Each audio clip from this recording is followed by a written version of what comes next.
msibani ambapo tayari mwili wa marehemu James Temba umewasili hapa nyumbani, na hapa nazungumza na mmoja kati ya wanachuo wenzake. Habari yangu nzuri, kwa majina naitwa Kevin. Yake na marehemu. Rafiki yako alikuwa ni mtu wa namna gani, kwa vile ambavyo ulikuwa ukimfahamu wewe enzi za uhai wake na jinsi ambavyo mlikuwa mkutana labda chuoni? Actually James Temba, cha kwanza kitu ambacho naweza nikasema juu yake kwamba alikuwa ni mtu mwenye furaha sana. Yaani muda wote utakuta ni mtu ambaye anatabasamu, ni mtu ambaye alikuwa hana makuu. Umeona, hawezi akakupita asikusalimie. Umeona, kwa wote ambao anayemjua na asiyemjua. Yaani kikubwa tu uwe katika mazingira ambayo yupo, atakuwa mtu ambaye alikuwa mtu ambaye ni mwema sana kwa watu ambao walikuwa wanazunguka. Kwa mimi naweza kusema hili jambo limenisikitisha. Sijui nisemeje, na sijui binadamu tumekuwa na namna gani, lakini kidogo ambacho naweza kusema ni kwamba Mungu amlaze mahali pema peponi. Kwa hiyo ni maumivu kwetu sote, na kwamba alikuwa ni kijana mdogo ambaye alikuwa na ndoto zake, alikuwa na familia ambayo ilikuwa inamtegemea na ilikuwa na maono juu yake, lakini badala yake basi tunasema mengine yanatokea yalikuwa tayari yameshapangwa. Na chuoni alikuwa ni mwanafunzi wa namna gani? Alikuwa anapendelea nini akiwa chuoni? Kama masomo alikuwa anapenda na yapo? Actually, James Temba mimi sikufahamiana naye chuoni, lakini nilikuwepo naye kwenye mataasisi mawili tofauti.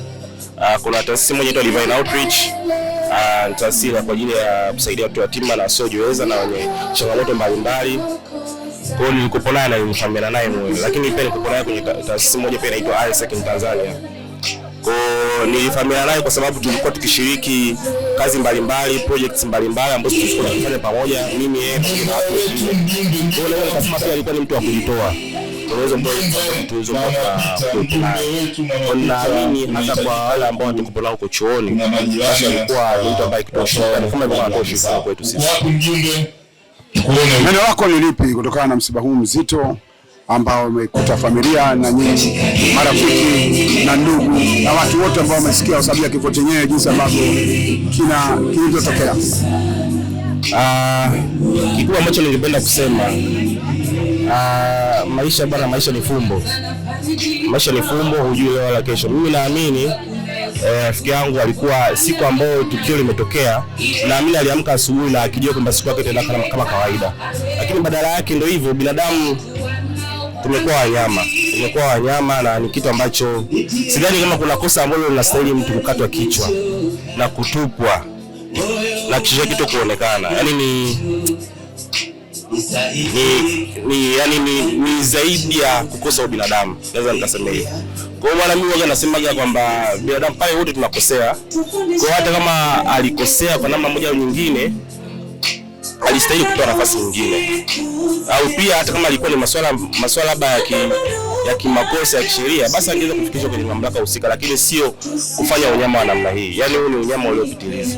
Wale ambao wamefanya, nafikiri wanafahamu kufanya sio kitu kizuri. Lakini pia hata kwa sisi ambao tumebaki hapa, hii ni jambo la sisi kutuonesha kwamba tunatakiwa tupendane na tukiwa na ubinadamu juu ya wenzetu. Basi kwa sababu mwisho wa siku maisha ni unaishi mara moja, unakufa mara moja. Kwa hiyo nafasi tunayopata tupendane, tushirikiane, tusisahau kuwa na furaha katika maisha yetu. Hivyo. Pole sana. Asante sana. Ili kuwa mwanafamilia bora wa Global TV, usisahau kusubscribe, like, kushare na kucomment. Baada ya kusubscribe, bonyeza alama ya kengele ili kupata taarifa kwa kila video inayopanda Global TV Online.